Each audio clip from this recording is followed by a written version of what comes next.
Hi, hello, and welcome to my channel. My name is Patrick. This is a real Korok. If you're here by accident, you can just leave, or you could stay. It's up to you. If you're here on purpose, then hi.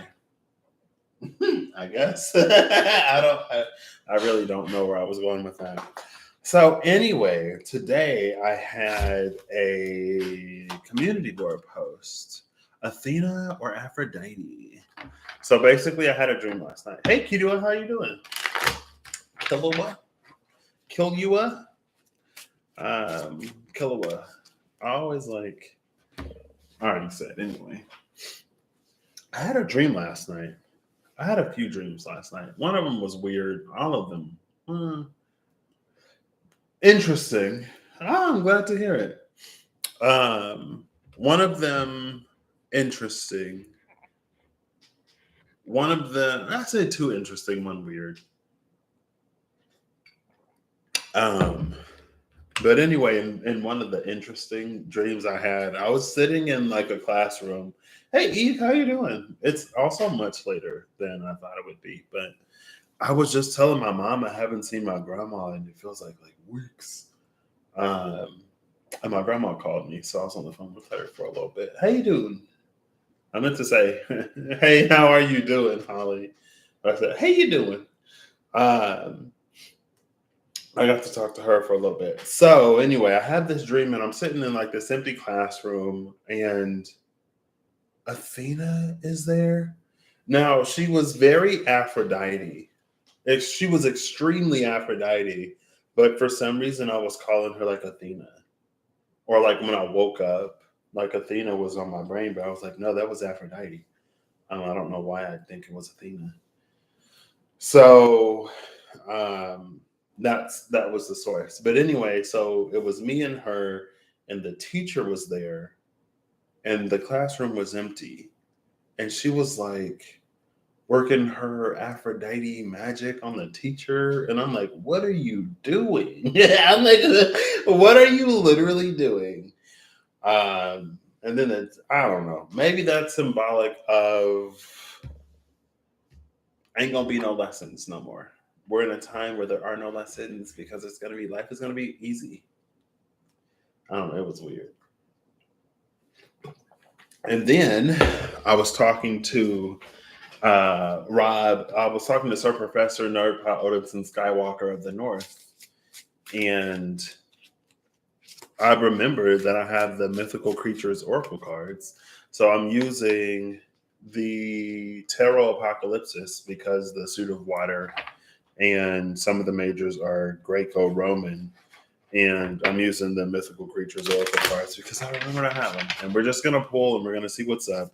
Again, it was an interesting dream. I was going to see if, Venus and Pallas Athena are an aspect in some way. I'll be right back. I'm going to go grab my probably dead phone. I got to do this now. I promise I'm wearing pants, but.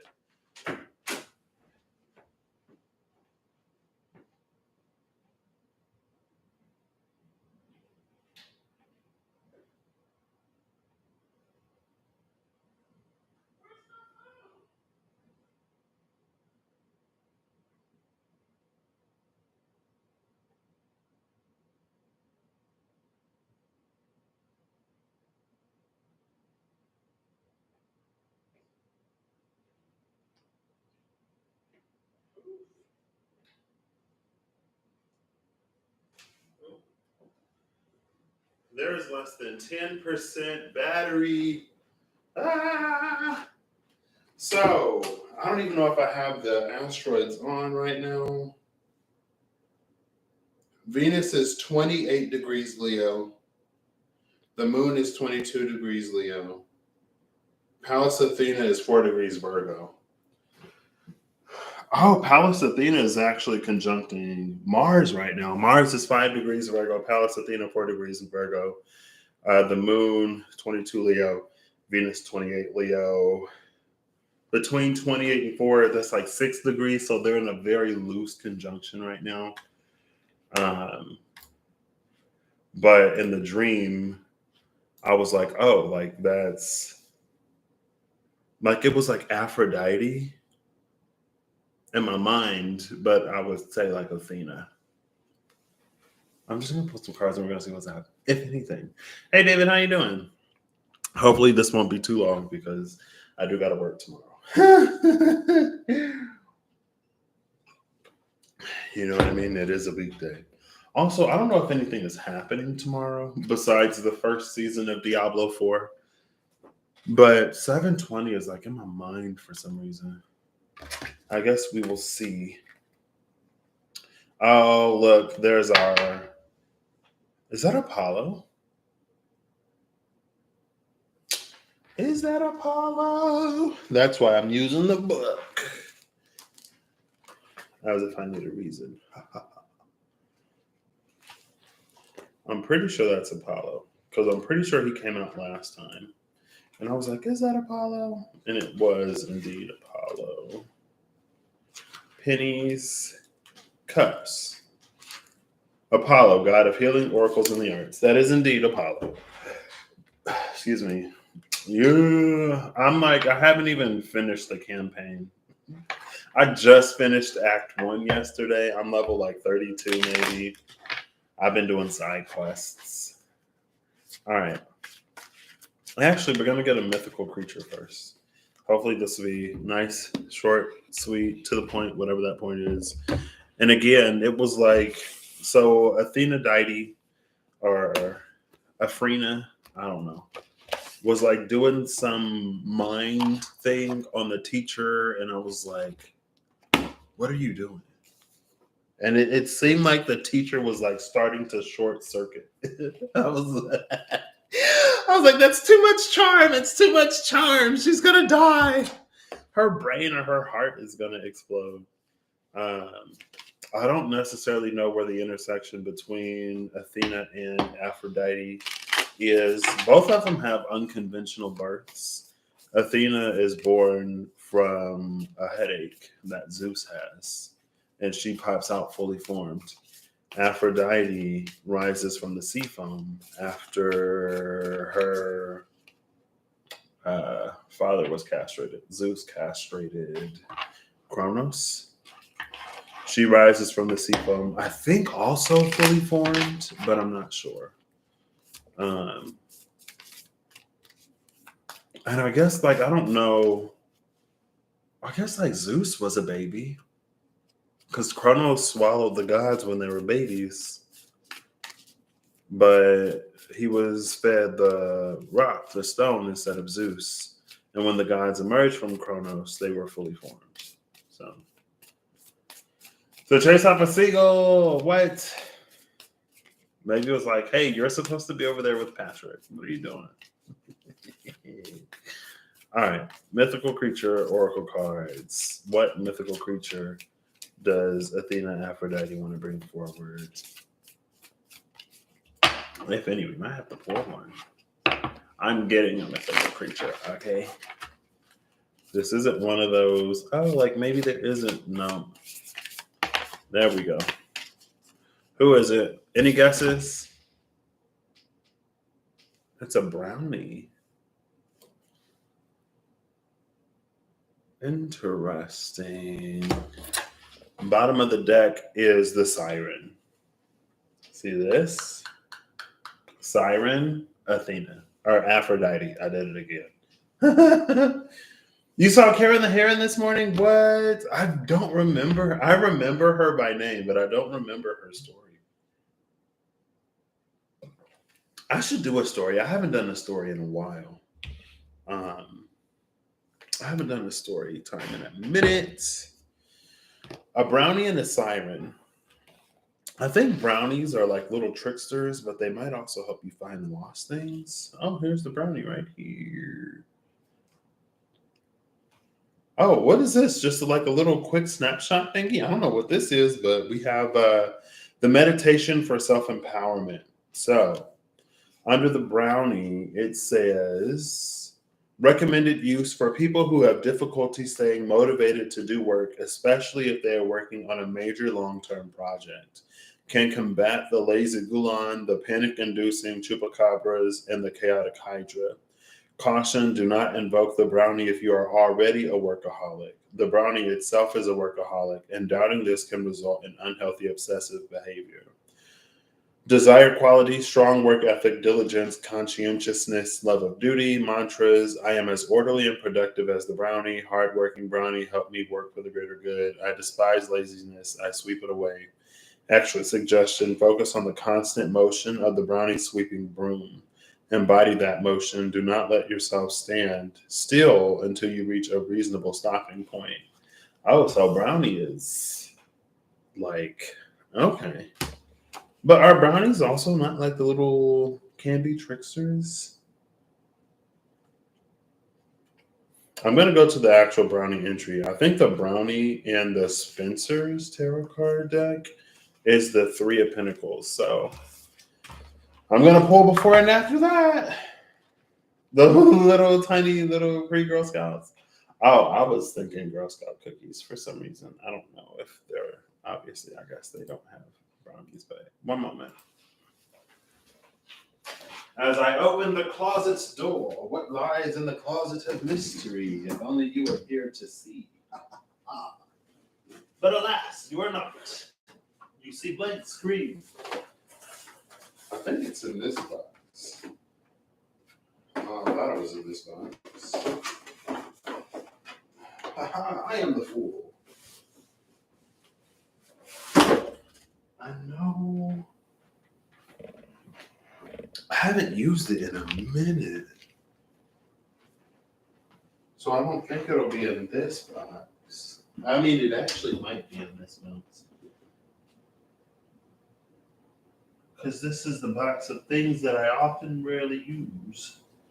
It is not in this box, which means that it might be in this one. The big box with lots of cards inside. Well, you know what? I'm just not gonna use it because I already have the deck I'm gonna use, I guess. Is that how this is gonna play out? It's looking like it. It's looking like it. Is it below the Ravenous and Dracon? Hold up, wait. Spencer's. I don't think I have this one in the drawer. Honestly, I don't know where this deck is because I hardly ever use it anymore. Yep, it's fine. I already have the deck I'm going to use. I think it's on the Three of Pentacles in the Spencer's Tarot deck. Which, for all intents and purposes, it might as well be. Because we'll never know. Or at least not today.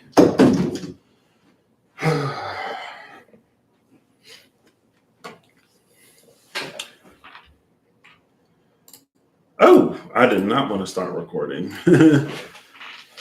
You can't trust them. I wouldn't. I'm just playing. Well, you can't trust little Girl Scouts or brownies. Little Girl Scouts are nice to you because they're trying to sell you cookies. Oh, I'll put it in the book like a bookmark. So, brownie, keywords: hard work, duty, diligence, housekeeping, responsibility, commit. Oh my gosh. And then there's the siren. Then there's the chupacabras. It said brownie was good for the panic that a chupacabra can induce. Can combat the panic-inducing chupacabras. The brownie is all about hard work. Oh, okay. Gotcha. The brownie is all about hard work, and then we have the siren here. It seems like the siren is coming to tempt the brownie from whatever work they're doing, which is kind of honestly the energy of Athena Aphrodite in that dream. Because it's like the teacher was, I don't know if they were preparing or doing the lesson planning or whatever, because nobody was in the room yet, but the teacher was there. And it doesn't mean anything. But it was a female teacher, and then like a female Athena Aphrodite. This is a very LGBTQIA plus friendly channel. It would be weird if it wasn't, because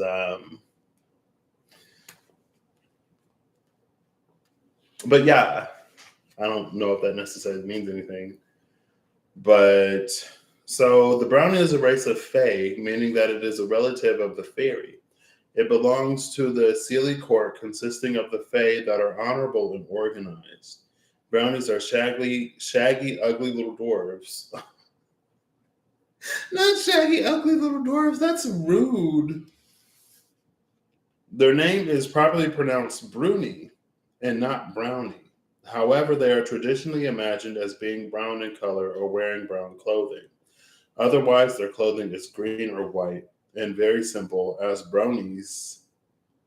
Brunies, not bronies. Oh gosh, I haven't heard about bronies in a very long time now. Brunies. As brunies care little for appearances and are not materialistic. According to Scottish folklore, the brunies' native habitat is on or near woodland streams, and for this reason, they are occasionally described as having webbed feet.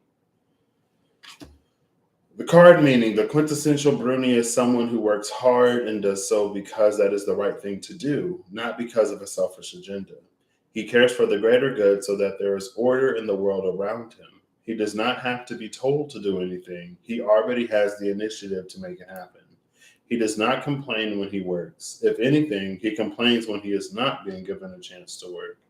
He believes that his efforts make the world a better place and that this is more important than anything else. Interesting. And now we go to the siren. Right, there's a Sasquatch. There's Sammy. The siren. Keywords: deception, seduction, manipulation, jealousy, vanity, narcissism, sexual desire, selfishness, dishonesty, deceit, con artist, danger, warning, and predator. In modern times, people often think of sirens as ocean dwellers, often confusing them with their cousins, the mermaids. In Greek mythology, however, sirens were originally said to be half woman and half bird of prey, rather than fish-like. These monsters dwell on 3 small islands in the middle of the sea called the Sirenum Scopuli. The sirens are known for their powers of seduction and have especially beautiful singing voices. They notoriously lure sailors with their bewitching song. The hypnotized sailors sail toward the island until they wreck their ship on the rocks. Those who survive the crash remain under the spell and walk right into the sirens' clutches. The sirens then rip them into shreds with their talons and devour them. Card meaning: sirens are seductive beings who use their endowments to manipulate others purely for self-interested purposes. The siren will make an offer that looks extremely enticing but is ultimately sinister. Do not be fooled, as she has had a great deal of practice in making herself appear innocent when she is anything but that. Sirens are relentless predators and are often also sadistic. Many of them collect victims like trophies. They expect to be treated like goddesses and will not settle for anything less. If their mark rejects them or puts them down, the siren may become vindictive. Some of them are just motivated by sadistic thrills from the start. Okay. Well, I would say that the brownie is also, I don't know most of the mythical creatures in this deck, but it seems like, let me tell you a story of a siren luring in men to tear them limb from limb and with their talons. You know? It seems like the dedication and the determination and the hard working, the diligence of the brownie is a natural repellent to the siren. It's also interesting that it mentioned the panic-inducing chupacabra and how the brownie is a natural remedy for that.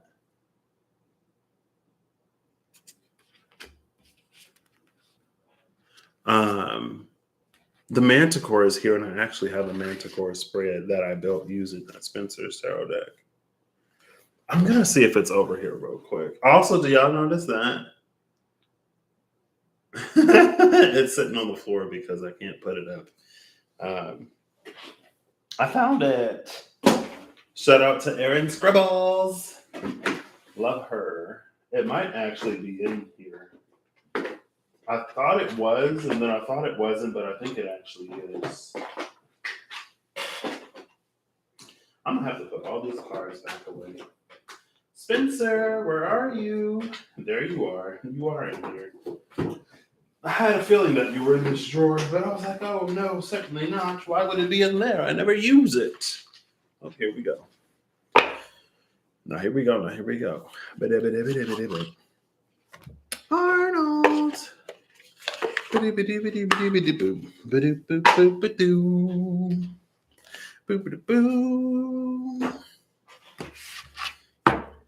Let's see the brownie. There's the harpy, which may be related to the siren and the Six of Swords. There's the dwarf. Oh, the dwarf is the Three of Pentacles. There's our dwarf right next to the harpy. But where is the brownie? The bruni, sorry. The bruni. There's a mermaid.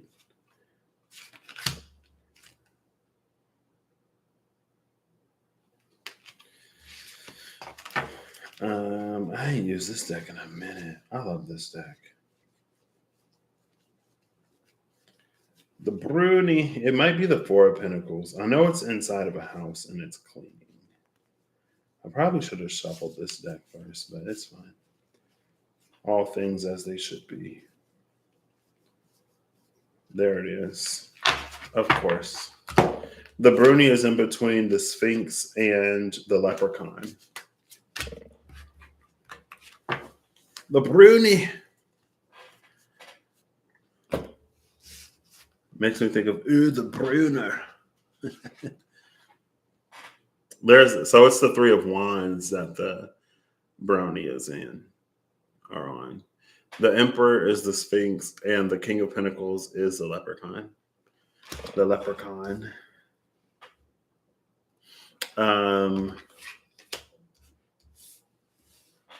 There's that.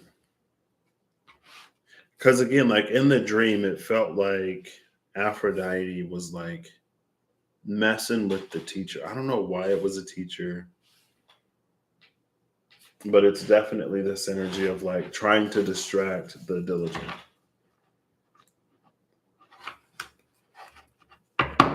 Who was Seven of Pentacles at the cut with the High Priestess? The High Priestess is Persephone?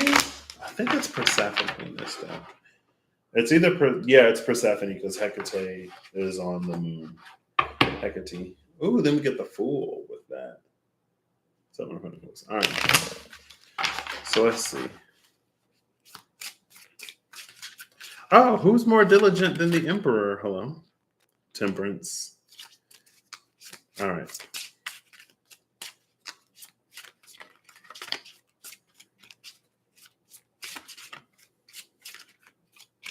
I feel like I could probably just stop because that's a message that's already been coming out.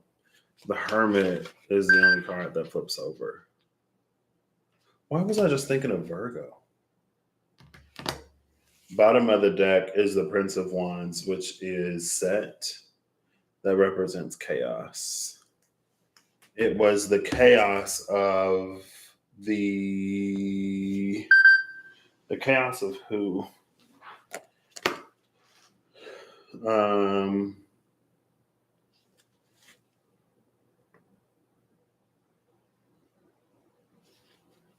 So here's like the quick thing or whatever. Under the siren, individuals who are deceptive and manipulative, especially if in a sexy way. What, Venus can't get Mars and now she's throwing it? I'm just playing. Mars is like, I'm in Virgo. Venus is about to retrograde? Oh, shame.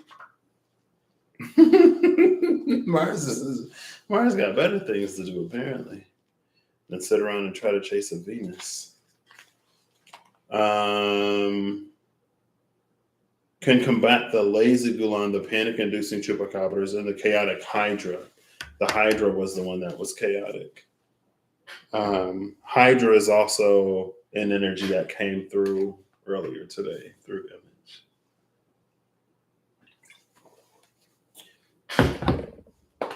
The thing with the Hydra is once you cut off one head, another spawns in its place. And so you have to find a way to defeat it that isn't beheading it. So it almost invalidates the sword. Like swords, I would say, isn't necessarily an element. Also, because the chupacabras can induce panic. I don't know if that would be pentacles or if that would still be a sword's influence. I'd say swords because of the state of the mind when we're in a state of panic, but it also feels like panic causes us to like do things. Like we do stuff when we panic, and anything that we do can be pentacles. Set, God of chaos, rivalry, and aggression is at the bottom of the deck. And then here we have the drum of the hermit that is purifying. All of that. Let's see. Let's look at the hermit. We're reading lots of books today because reading is what? You got to sit fundamental. Inuit shamanism, the Angakok. Butcher that. So, I see your eyes and see that you are called to the roads beyond this world, to the night roads. You carry the flame of yearning, but you desire darkness. This is the answer your soul has been looking for, but you did not discover it. It was already seated in your heart. In the realm of the other, you might plant the seeds of wisdom. In the realms of the ancestors and the spirits, you might battle with fear and self, thereby to gain the hard-won prize of illumination. O seeker, I know you. You hear the call of the pieces of your soul torn away, pulling you to them. This is the only path that can be taken for all our journeys to the enlightenment of self. Some say, seeker, travel only the light roads of the heavens. Some say, seeker, take the road of the underworld. But these roads take you in the same direction, within. Listen to my song. Know that I say this because I have traveled these roads. I have descended and ascended, have faced the fears in the darkness and defeated them, have been destroyed and reborn. I carry the fires of hell and the blazing stars in one place, and it is by virtue of the darkness that they shine so brightly, so others may know their way by them. I am the mystery of the pole star, the guiding light, the drumbeat of the initiation leading your way in the darkness. I am wisdom won through battle and strife. I am the journey within. I have never seen that as her breath. That's her breath. What? It wasn't until like I saw it in the illustration. I was like, oh, that's coming out of her mouth. Well, is it her breath or is she like, that's a you question. Is she breathing it out or breathing it in the air? The part that was intriguing to me was the pull of the soul pieces. Because the siren is here. And when I did pick an archetype a long time ago, the siren was one of the archetypes, and it talked about there was something within the soul that was calling whoever chose that archetype. And it was getting stronger and stronger, and how it actually wasn't like a bad siren. Even though those roads and pathways may, who knows? Who knows what you're going to find on the way to self? Anything, everything.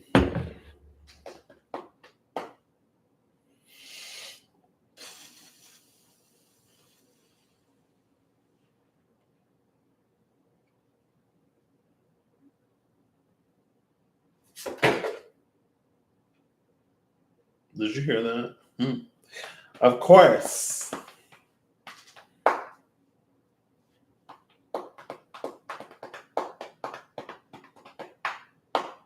I think Lafruma is over there. I don't know if Lafruma is calling me. I'll grab Lafruma. I'm already 3 decks in. Why not? Do you have anything to add to this, Lafruma? I think there was almost a card that was calling to me, or there was a card that was coming to my mind, but I couldn't think of what it was. Excuse me.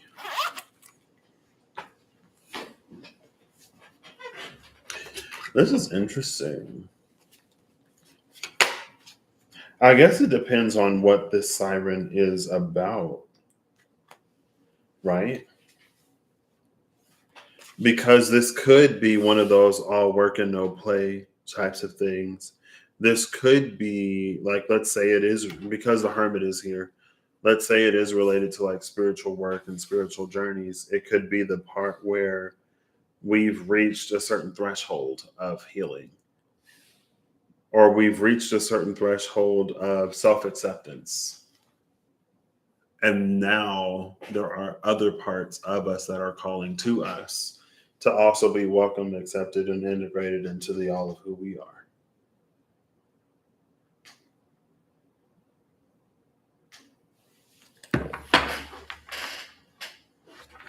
I was just talking about Athena yesterday. How when Jupiter and Saturn conjuncted Pluto and Capricorn, before the conjunction of Jupiter and Saturn in Aquarius, when Jupiter was still in orb with Pluto, I think it was approaching Pluto, but it could have been separating. And then Saturn retrograded back into Capricorn. Pallas Athena retrograded Aquarius into Capricorn as well. And it felt like Pallas Athena was there to ensure that something happened or that some kind of message was received. She was there to bring an element of strategy. And I was just talking about that, yesterday? Or whenever I did that. Yeah, that was the day before yesterday. It was the new moon, Cancer.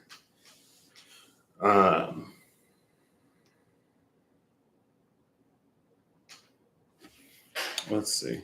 Lafruma.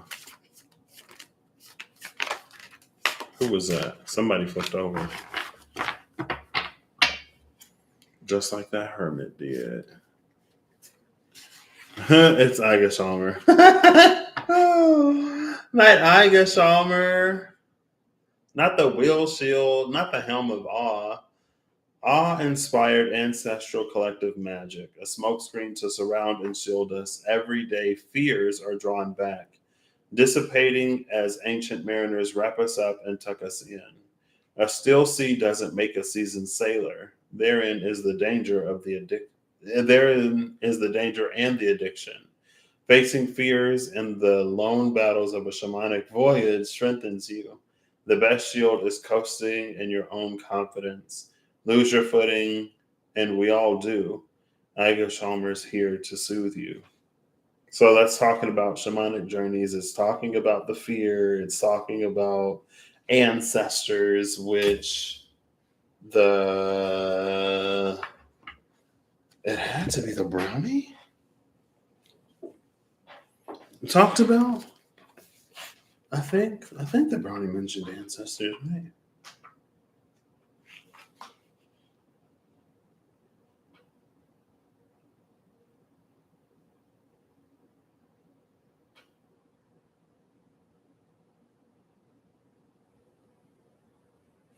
Something mentioned ancestors.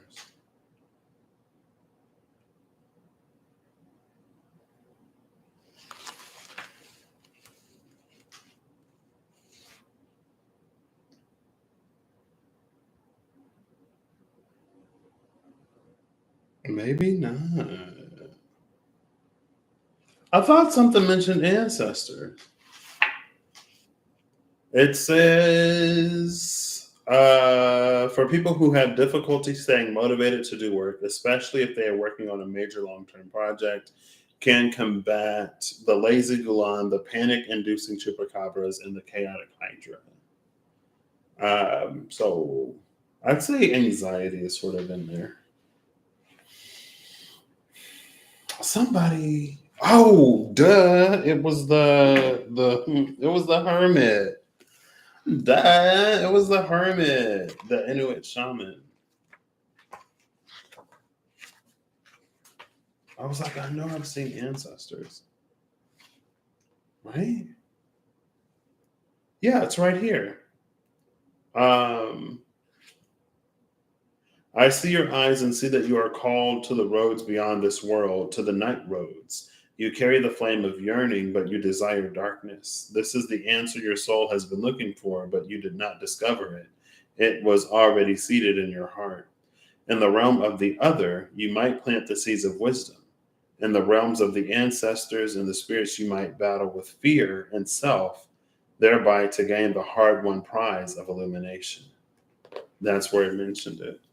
And then here's the Aigashalmer, which is talking about see it, Kalua, um, which is talking about facing all of that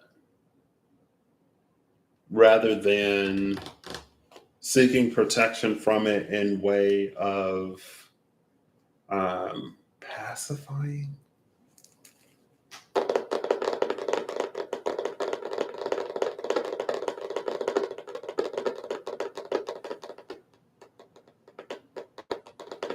Interesting. Sam just pulled Aigashalmer for Pisces.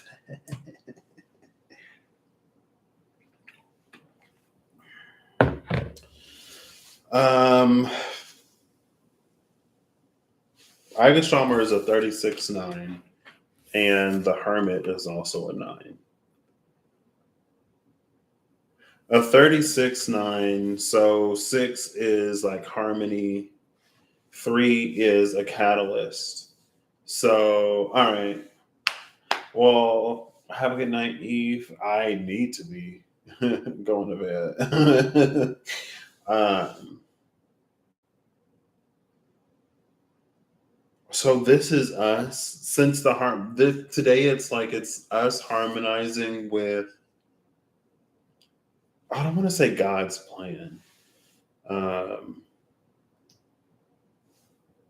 it's us harmonizing with a spiritual force. Um, and us being comfortable being led almost in a way. Because the 3 is the catalyst. And we're not fighting it. We're flowing with it.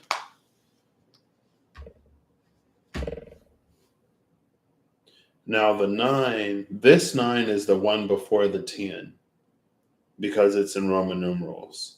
And the one before the 10, it feels like it's being led to some kind of new beginning or to some kind of cycle closing so another cycle can open. Because one is, to begin something, to start something, or it's literally the beginning of a new cycle. But since it's the 9, and because it's the Hermit, it's focusing more on like closing one up. So this could be diligently working to finish up anything that was preparatory for another phase in life. This is all of the work that needed to be done. But as we get closer and closer and closer to that work being completed, we start to feel the pull of everything that is to come. So then it would be to not be so distracted or enticed by what is coming that we neglect something that we're doing right now. But also, it's not to become so almost disillusioned by it. It's like it's not to be too serious either, to the point where we fixate and we stay in the current cycle longer than we need to. That was a trip. That was a journey. That was a journey to get there.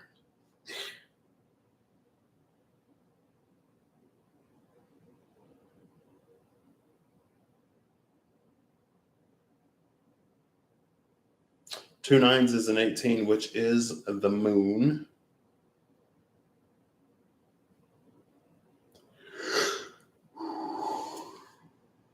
Excuse me. Yeah, that feels like it's it.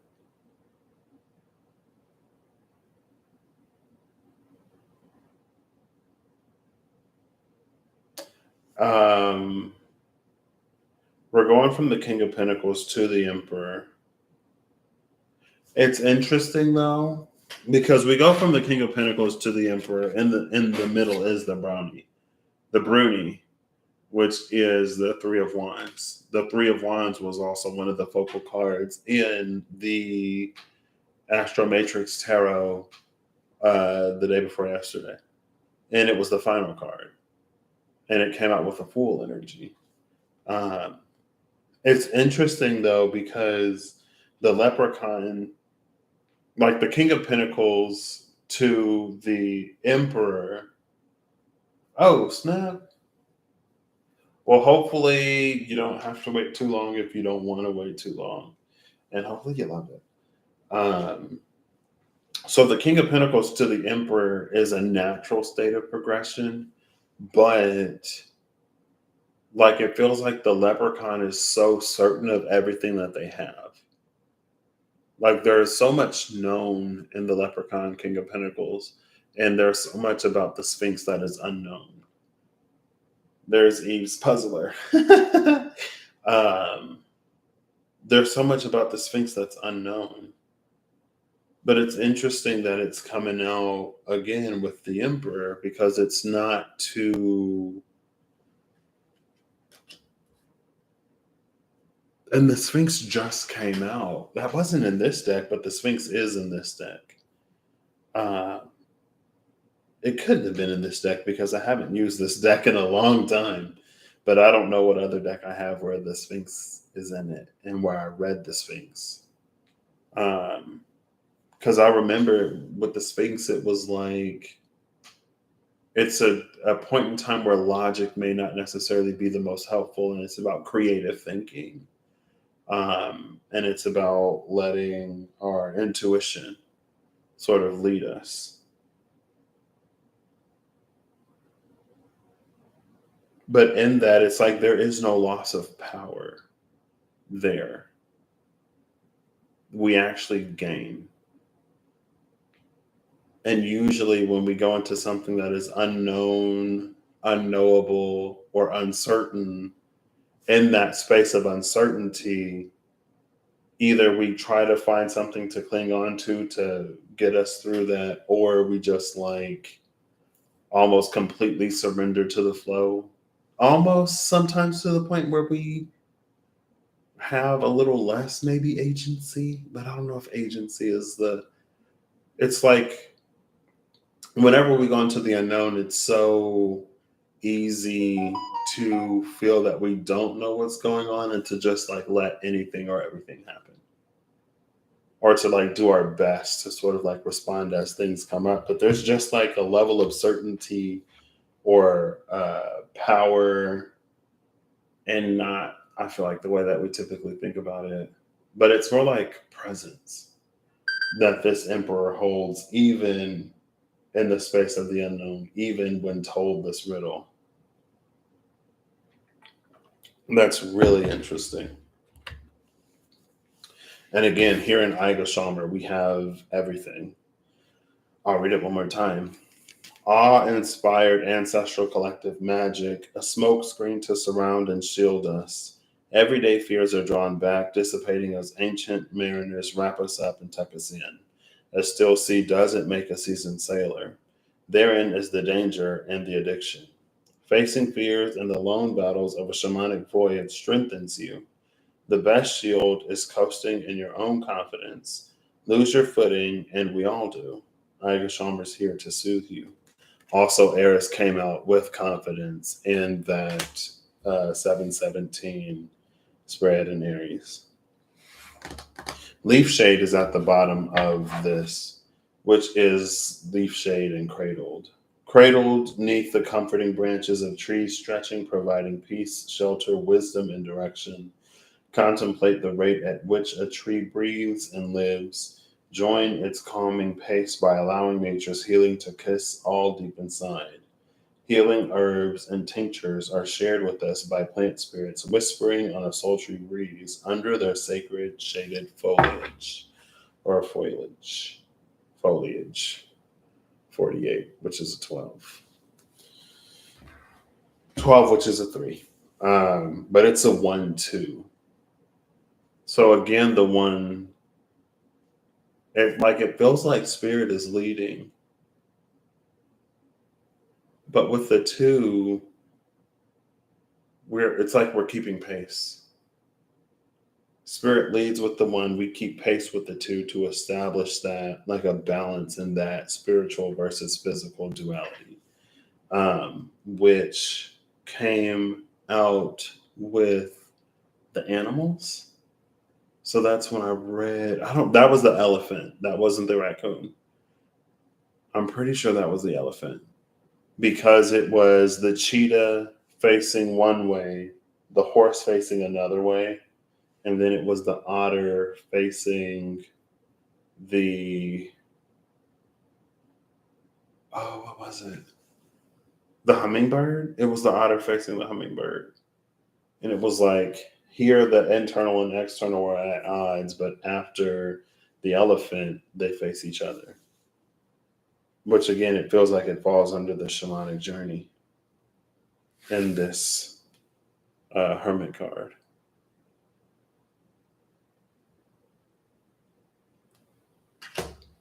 Interesting. So yeah, it's already been 40 minutes. It's almost bedtime. I just won't. I'll get a final card from all of these, and then I will go to bed because it is bedtime. Because I gotta work, and I don't want to be tired tomorrow at work because that's not fun. It isn't fun. Every day I'm like, oh, I'll go to bed earlier. And then every night I'm like, oh, it's just another whatever.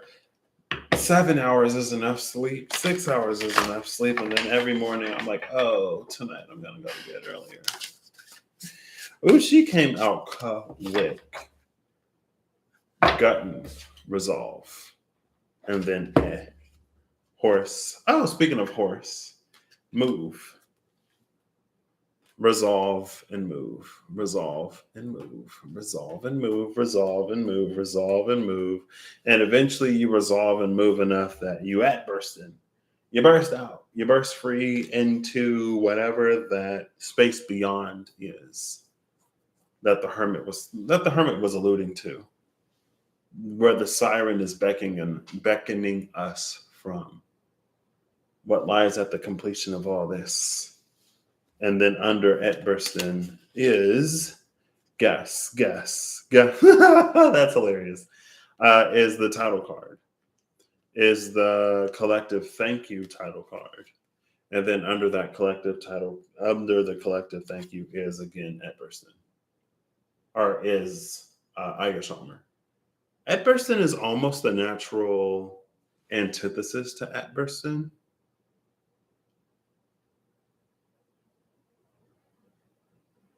But it would be like Ur is also in there somewhere. I guess like Feo and Eigershalmer would be similar. And then Ur and Etburston would be similar.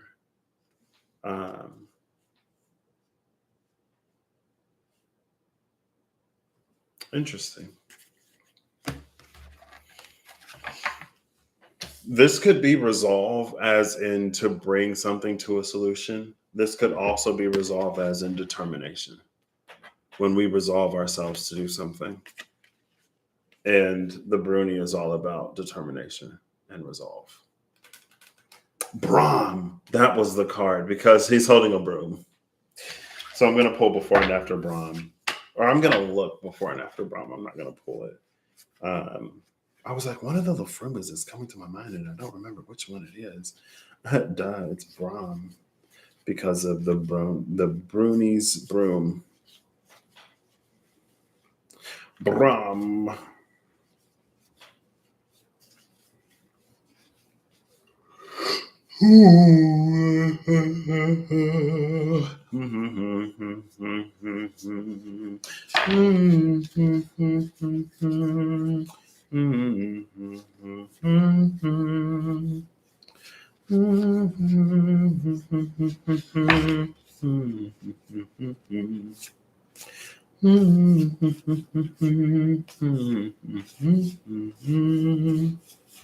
Here it is. So Brahm is in between Sigil, Sun, Life Force, and Waterfall, which is Waterfall Mystical Healing. So between Life Force and Mystical Healing is that Brahm. Not surprised. Imagine the Life Force that returns after that kind of sweeping. Which is like, I guess, kind of what this is literally all about. The Froom is done. Next, we're going to get the Spencer's Tarot cards. I should use these. I should build another spread. I should do a story time. I haven't done a story in a minute. You'll be dog walker extraordinaire. And it's not, well, I'm assuming it's not too cold right now. I don't actually know. I'm assuming it isn't too cold to be out walking dogs. Let's get a good shuffling.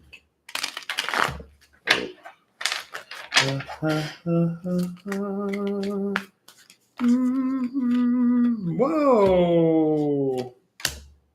Not the Four of Cups and the Eight of Pentacles being face down. Those are probably face down because they were at the top of the deck.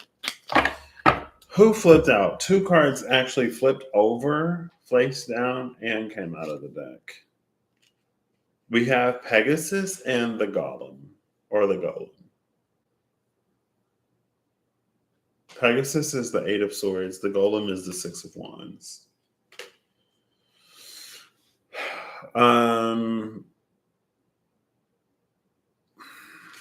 What's at the bottom of the deck? Bottom of the deck is the Four of Cups, the Ghoul, which was face down already. And I was like, oh, maybe it was just like already. Well, there it is at the bottom of the deck. Who's behind it? It's that Eight of Pentacles. There's the Ghoul and the Zombie. The Ghoul and the Zombie are so similar that I honestly don't know the difference all the time. Like ghouls, I don't know if, like, I feel like both ghouls and zombies are undead. But maybe it's like zombies are people and ghouls are whatever they are. Okay. Oh, it's rainy but nice summer weather. Ooh, 64 sounds lovely. 64 sounds perfect.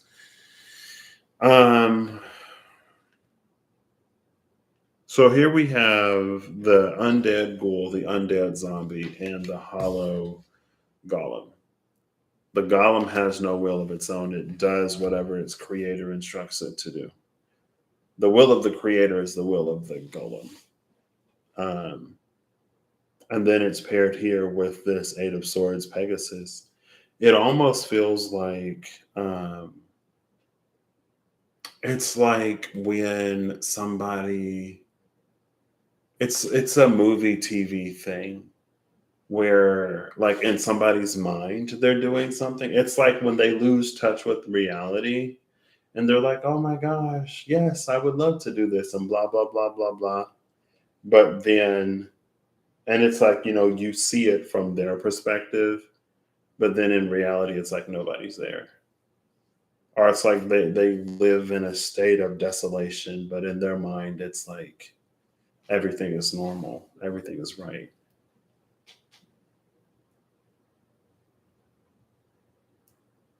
It's almost like it's when we become so. It's when Iga Sharma talked about being addicted to still waters. Um,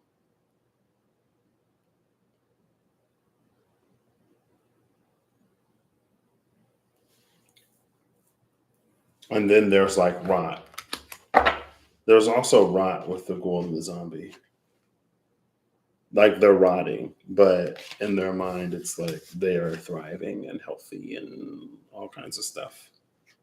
Um, I didn't think the Spencer's tarot deck was usually so blunt.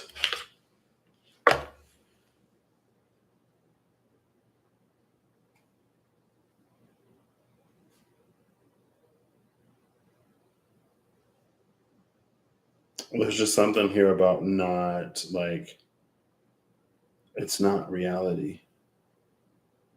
And it's the Six of Wands. The Six of Wands is a card of victory and triumph. And that, so like on a certain level, it's like if it's something that we have to do in order to keep ourselves alive and in the game, then it's understandable. And that is much preferred to not being. But at the same time,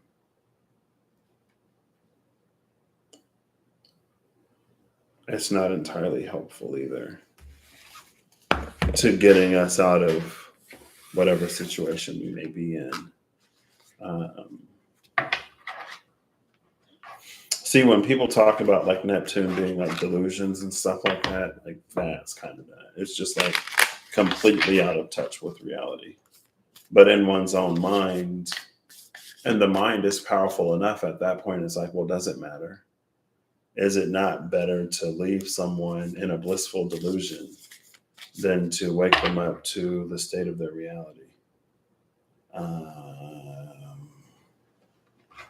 I don't have any answers to that at all.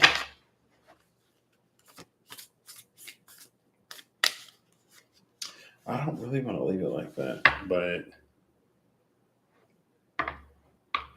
like that's the thing when we can't face reality.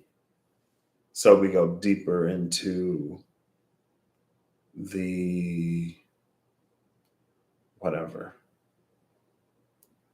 And then before we know it, it's like it becomes our whole life.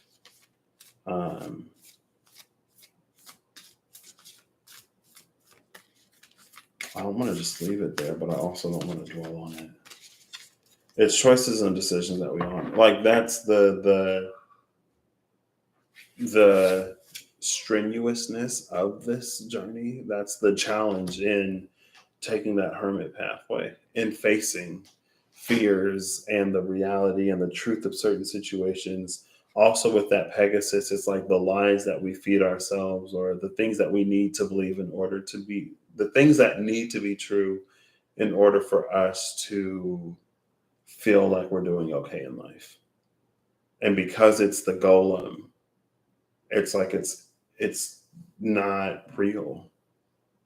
Because it was the zombie and the ghoul at the bottom of the deck, in reality, things are waxing worse and worse and worse. There's decay. But in a mind that can't accept that, or that desperately needs for something else to be true, it sees it in a way in which it is not. And again, because the mind has so much influence over our experience, then it's like, is it better to let that person live in the world that the mind has created?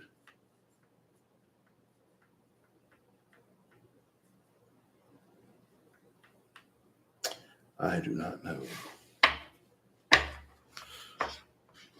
Wow, what a weird way to. It's just like everything was so. But maybe that's what, like, if we purely give in to the siren, then that's what happens.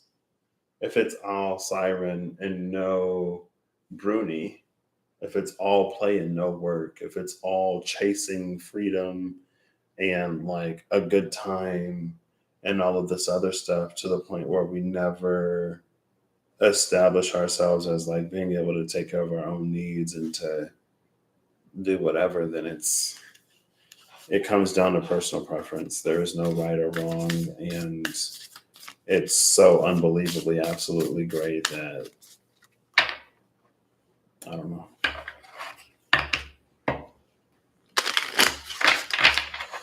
Okay, Final mythical creature. Are you actually going to give me a card? Honestly, if you don't give me a card, it's fine. I'll give it 5. I'm only going to take 1. 4, 3, 2. Oh. How did you end up all the way over here? The Naga fell out face up and then through my legs and all the way over here falls the Manticore. The Manticore was under Chupacabras. It was the Siren Chupacabras and then the Manticore. And I was going to mention them. I did mention the Manticore because I mentioned that I have a Manticore spread that I use the Spencer's tarot cards to make. The Naga and the Manticore. We have 2 mythical creatures that are chimeric in nature. Nagas are have the upper body of a humanoid upper body with the lower body of a serpent or a snake. The Manticore, this Manticore has a scorpion tail, the body of a lion, and the face of a man.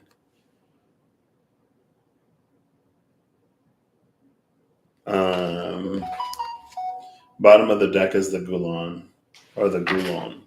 This is the one, that's the laziness that the Bruni helps us to fight.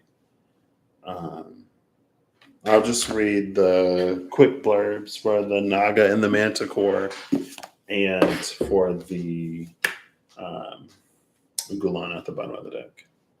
That sounds almost Chinese. I don't know if it is, but Gulon. Those who are greedy, arrogant, selfish, and smug is the Gulon.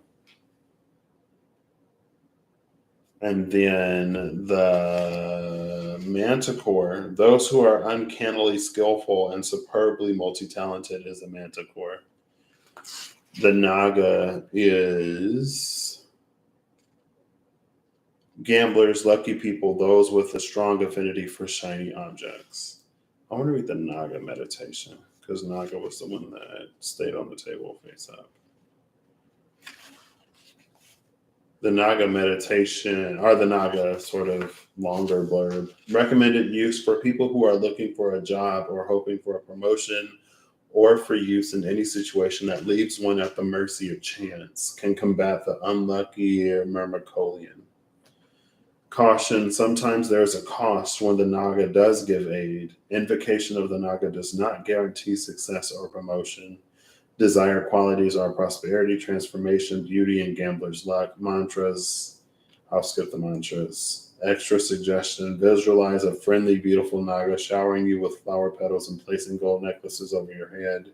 Every time you repeat the mantra, she puts another necklace on you. Why does this one low-key feel like...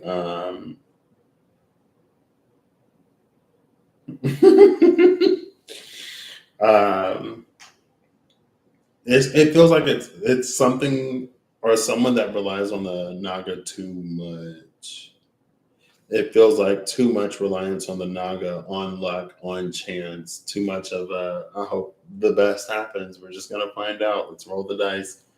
That's when we end up in that Pegasus, that 8 of Swords Pegasus. That's why, because it's like the 8 of Swords, also at the same time, and the 6 of Wands Golem,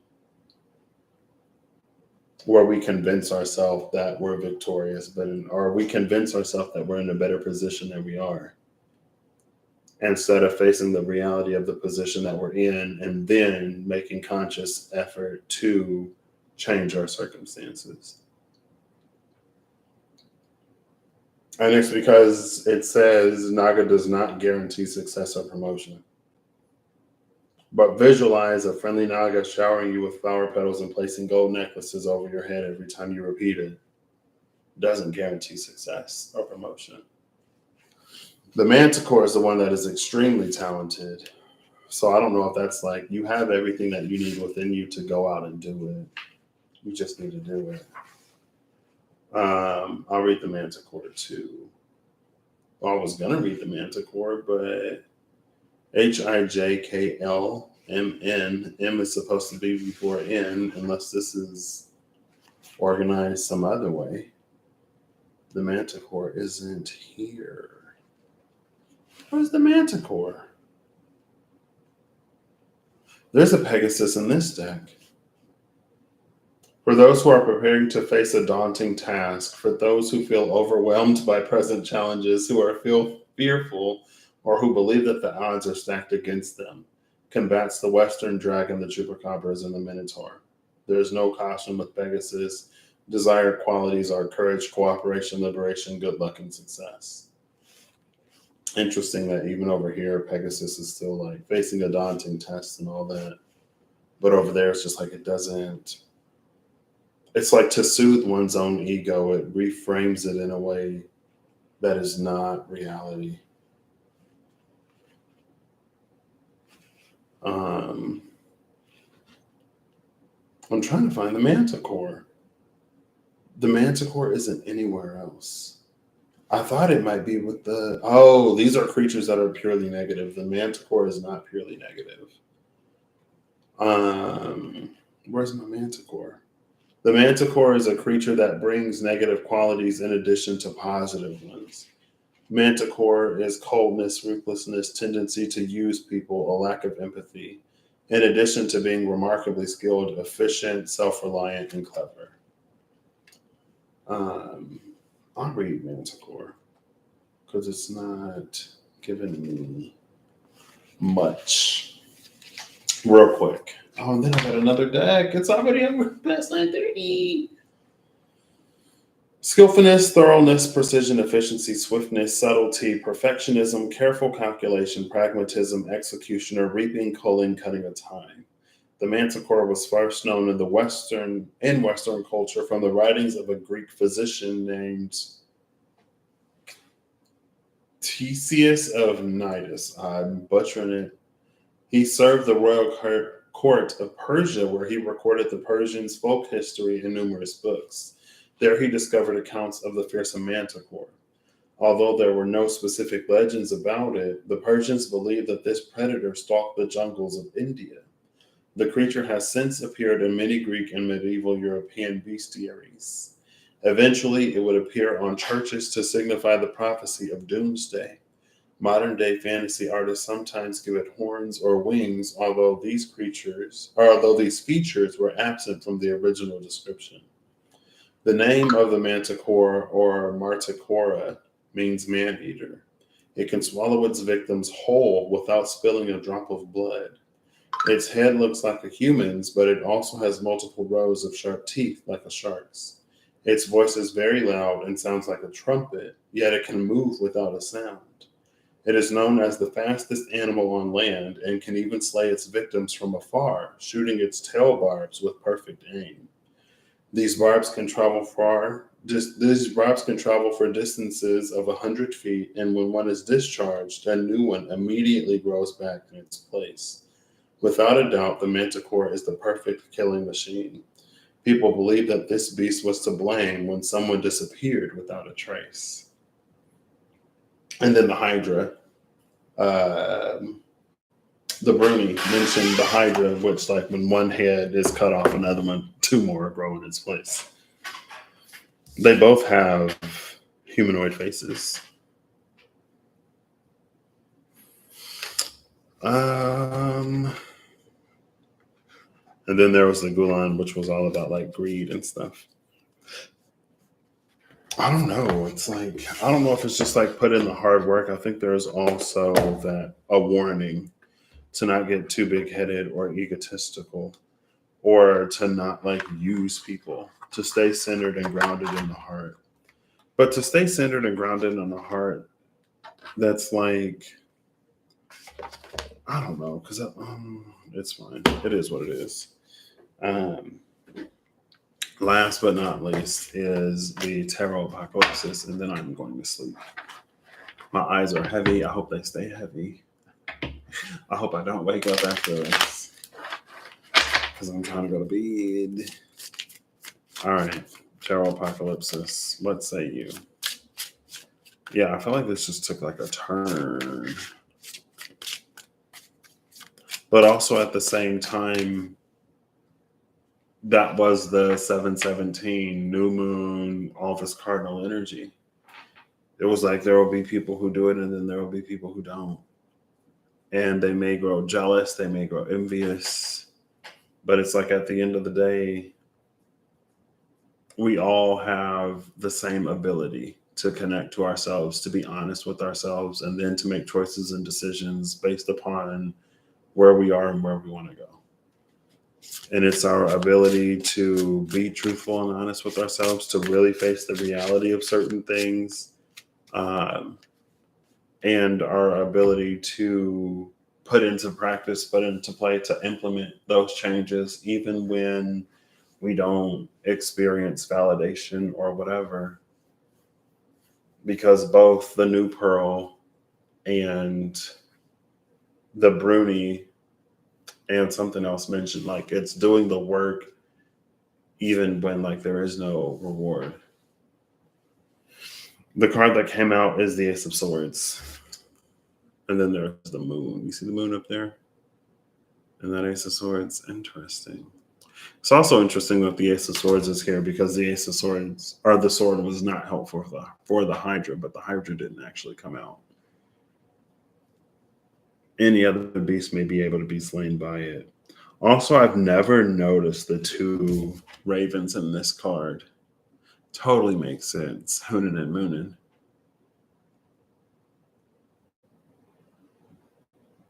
We see the runes there. It feels like using the sword. Is that the Idrisil? That's the Idris. I mean, I saw the trunk of the tree for the first time. I'm seeing stuff in this. I've always focused on the sword and the runes, and the birds and the tree just faded into the background. There's something with the runes about using the sword. It's almost like the Sphinx. It's about using the sword in a different way. Or it's about using a sword to do more than just like hack and slash at a foe. Almost like a work smarter, not harder type of energy. Um, Bottom of the deck is the Three of Pentacles, which is what I thought the Bruni was. But the Three of Pentacles was actually the dwarf. It wasn't our short, ugly dwarf that was the Bruni, but it was, I guess, a relative. It was a short, not ugly dwarf. It was just a regular dwarf. Three of Pentacles. There's something about knowing how things come together and work together. But it's an understanding of self, it's an understanding of others, and it's an understanding of the situation at large that gets us to see how the pieces fit together. Rather than hyper focusing on oneself in a way, or rather than hyper focusing on the situation and circumstances or the world at large, it sees it all in a more whole picture, or it considers them all as parts of the equation and then works towards a solution to balance everything rather than prioritizing one and neglecting the others. But yeah, something about this sword, because of the runes, it's being used in a new way or in a different way. It's like, but the runes are so old. And it isn't actually new. The Five of Cups is under this Three of Pentacles. And then the Ten of Pentacles is under that. Yeah, that's just reading like there are some things that are going to work. There are some things that are not going to work. And it's realizing and recognizing whatever point in life that you're in. If you're in a point in life where you have to focus on you more, where you have to prioritize you more because you're going through major life changes or because something is happening in your life and you can't be as available to other people, do what you need to do for you. Because when you are happy, healthy, and taken care of, you can show up better for your loved ones. Rather than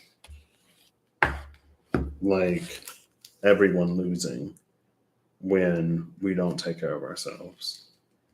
And again, it's not to only consider ourselves, but it is to consider ourselves.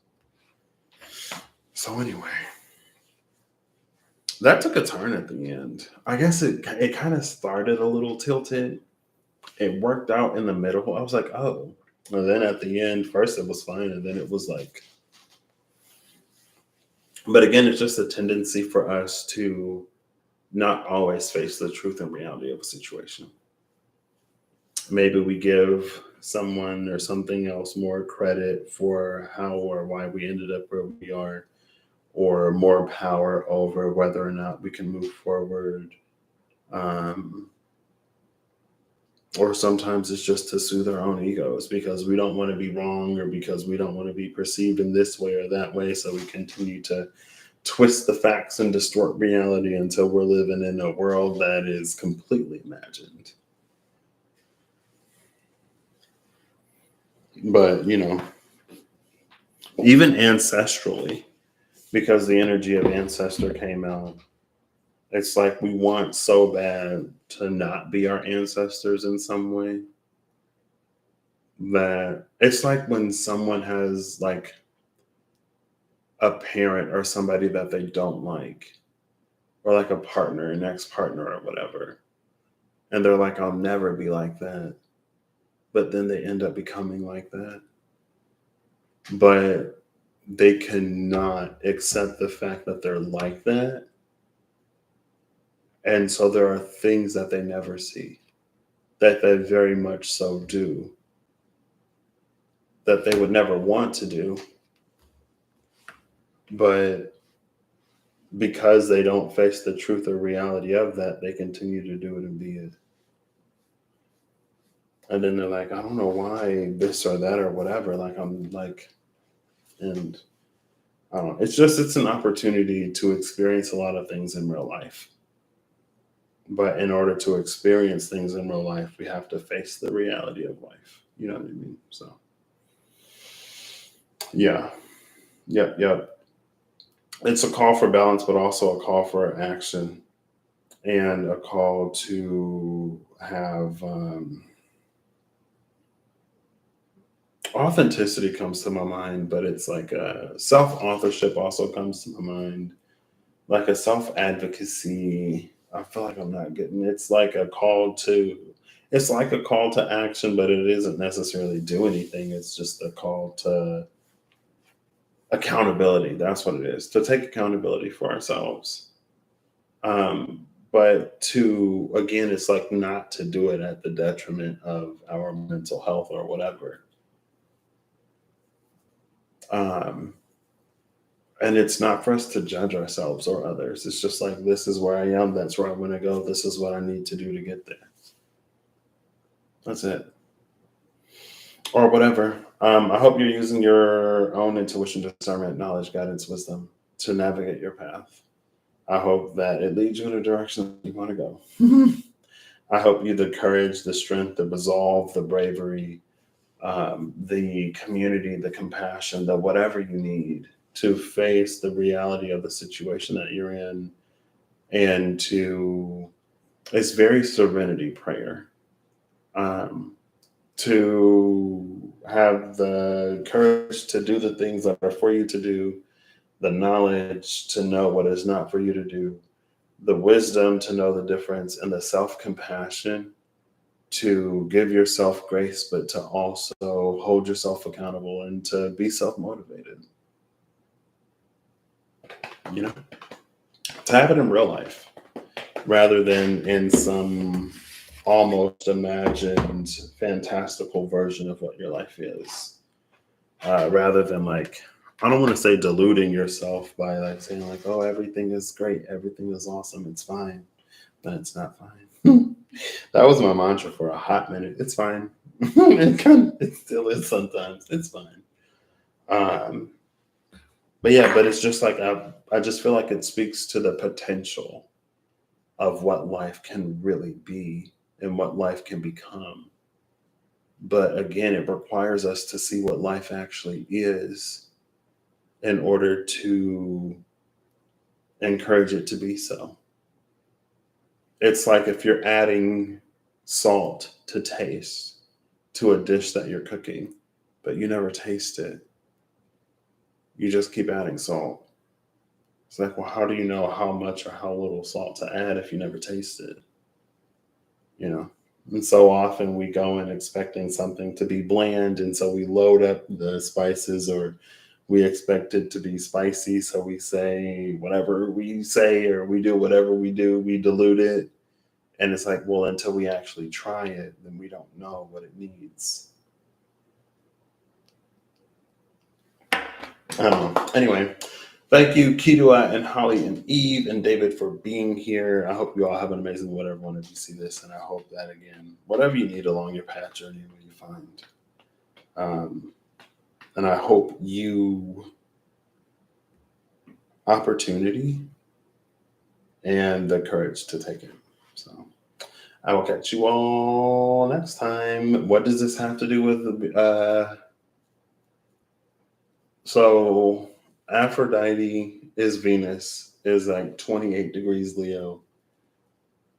Athena, Pallas Athena, is like 4 degrees Virgo. So they're 6 degrees apart. The Athena part is in Virgo. Virgo is the one that actually does the work.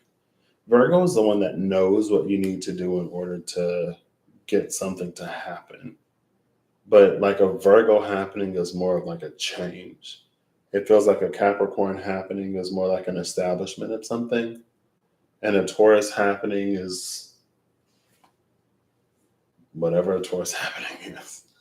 But Virgo is about changing, like an improvement in one's health or in one situation. It's not necessarily like brand new like Capricorn. It's almost like with Virgo, you are looking at your assets and like you're rebalancing them. How did this ring magically appear on my finger? Oh, it's a dragon. It was on the desk. With Virgo, it's like we're reassigning, we're reevaluating, we're taking what we have and we're using it in a different way rather than like contracting or acquiring a lot of new assets and resources and materials. And that's where Pallas Athena is. And Pallas Athena is the goddess of good war, of things that need to happen. So it's like the drive in a more constructive way. Again, born fully formed. Venus is in the later degrees of Leo. So it almost actually feels like Venus would be glad to retrograde and spend more time in Leo rather than going to Virgo. But I think also Venus in Virgo can be a lot of like self-care. And Venus in Virgo can also be a lot of like the things that we do to feel good in our body rather than like, Venus in Virgo is like the detox. Venus in Leo is like, I'm going to party. I'm going to get wasted. I'm going to have fun. My liver is going to like ache tomorrow, but we live for the night because we are young and the night is young. And we've the rest of our lives and an infinity, eternity of afterlife. But yeah, Venus is more in the Leo, which could be a little bit more about like aesthetics, or like more about the appearances. It could be a little bit about keeping up with appearances, or more about like maintaining a certain lifestyle, even if the resources aren't necessarily there anymore. It seems like there's a lot less consideration to health or to one's well-being while Venus is in Virgo, or while Venus is in Leo. This is about having a good time.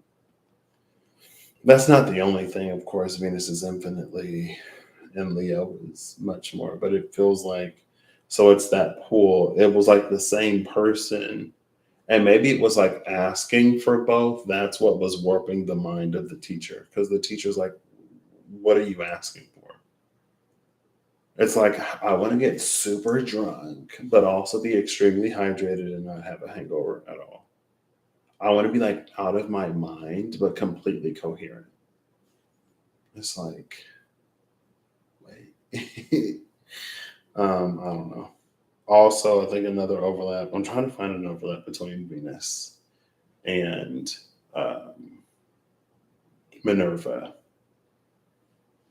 Aphrodite, and Athena. Because Athena is associated with good war, it can be about value. Venus, especially being like self worth, self value, how Venus should be treated. Um, and then Athena in that realm would be like, it feels a little ego trappy. But Athena in that realm would be like, Athena would be like, I know who I am and what I'm about.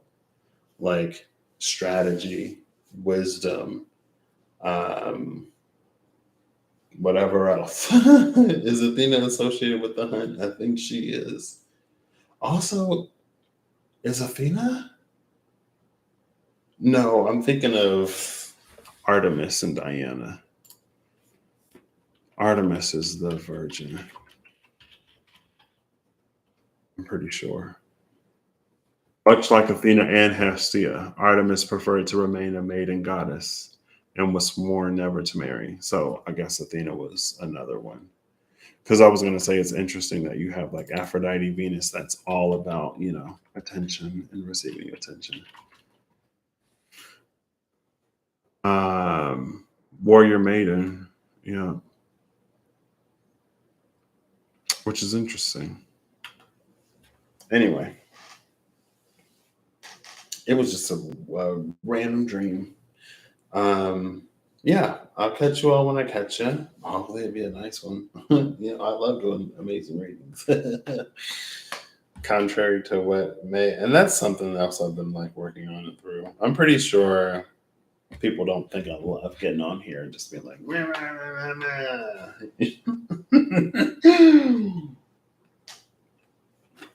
Anyway, it's time for me to go to bed, and it's time for you to find another video to watch.